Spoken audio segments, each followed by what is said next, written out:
Bonjour à tous et bienvenue dans votre édition du mercredi 25 juillet. On commence ce journal par l'accident qui s'est déroulé à un passage à niveau non protégé mardi soir un peu avant 18 h. Un habitant de Rigny-UC âgé de 54 ans a traversé cette voie ferrée avec sa voiture. Le véhicule et son passager ont été traînés sur 220 mètres par le TER arrivant à 90 km/h. La personne était à notre arrivée consciente, incarcérée bien sûr dans le véhicule, avec la voiture qui était partiellement sous la motrice. Donc, ce qui a généré des grosses difficultés pour la désincarcération qui a duré un peu plus de 2 h 30 pour dégager la voiture, pour arriver à sortir la personne dans de bonnes conditions avec la médicalisation des personnels du SAMU qui étaient venus avec l'hélicoptère depuis Tours. Le pronostic vital du conducteur n'est pas engagé. Quant aux passagers du train, ils ont été évacués par taxi. De son côté, la gendarmerie a ouvert une enquête pour déterminer si le conducteur de la voiture a franchi délibérément le stop ou s'il a été gêné dans sa progression.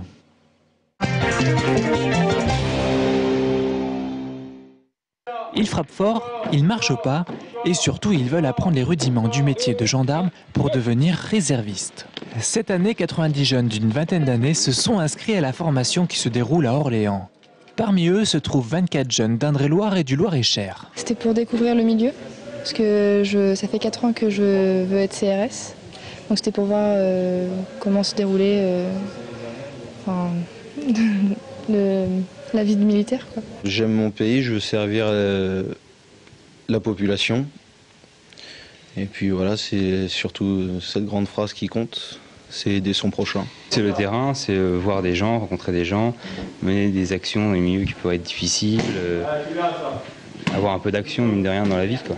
Aujourd'hui, place à l'action. C'est évaluation des élèves en situation de terrain. L'objectif, vérifier que les jeunes sont opérationnels, prêts à faire face à tout type de cas concrets. Ils ont toujours eu à présent une instruction théorique, donc c'est important de les mettre en situation telle qu'ils pourraient les rencontrer sur le terrain. C'est notamment le cas en tant qu'agent de sécurité routière, c'est notamment le cas dans de l'intervention tactique et également dans la maîtrise de l'arme sans maîtrise de l'adversaire sans arme. Donc c'est toujours intéressant de les mettre face à la pratique. Tous les jeunes qui auront réussi le stage viendront renforcer les effectifs de la gendarmerie dès le 1er août et vous les croiserez peut-être sur les bords des routes.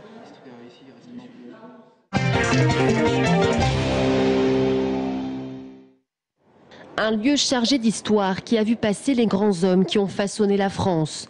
Aujourd'hui, le député Jean-Marie Beffara fait ses premiers pas à l'Assemblée nationale, un moment clé dans le parcours politique de ce socialiste.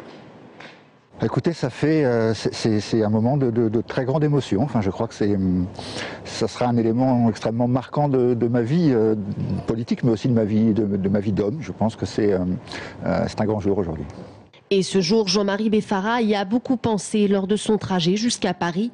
Désormais député de la 3e circonscription d'Indre-et-Loire, le suppléant de Marisol Touraine remplace celle qui est aujourd'hui ministre des Affaires sociales et de la Santé. Atteindre l'Assemblée nationale, une réussite en tant qu'homme, mais surtout un travail d'équipe pour l'homme politique.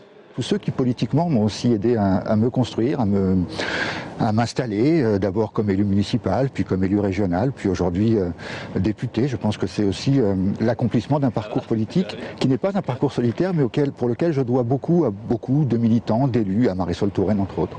Prêt à s'investir dans la réussite du projet socialiste, pour l'heure, Jean-Marie Beffara découvre le bureau dans lequel il devra bientôt traiter les questions importantes.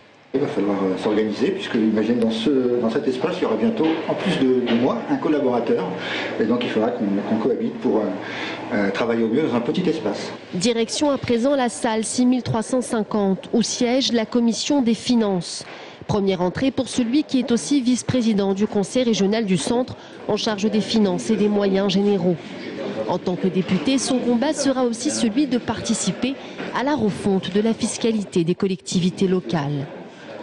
cette question de la réforme, de la décentralisation, du nouvel acte de décentralisation, elle est forcément adossée à une réforme de la fiscalité locale, parce qu'aujourd'hui nous devons permettre aux collectivités locales de retrouver les moyens de mener des politiques fortes en direction des habitants, de solidarité, mais aussi de développement économique pour les régions. Et donc je pense que cette question des finances à l'Assemblée nationale, c'est aussi pouvoir engager une réforme de la fiscalité locale.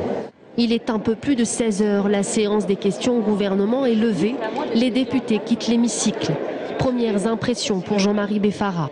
C'est un très bel exercice de démocratie. Mais moi, j'ai beaucoup apprécié les réponses, notamment du Premier ministre, qui a à la fois défendu les mesures déjà prises par ce gouvernement, mais en même temps donné une feuille de route sur les mois qui viennent. Et je pense que c'est extrêmement intéressant.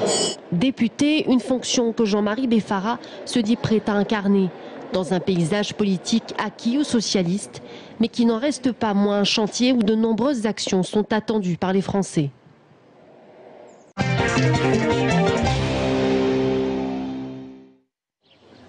La mairie d'Angers recevait mardi pour la deuxième fois une délégation chinoise dans le cadre du jumelage de la commune du Loir-et-Cher avec la cité de Fenrouan. 800 âmes d'un côté, 500 000 de l'autre. Les deux villes avaient peu de chances de croiser leur chemin et pourtant, il y a 3 ans, le maire Jackie Deforge et le viticulteur Vincent Roussely sont conviés à partir en Chine avec la région Centre et dès lors, la collaboration leur semble évidente.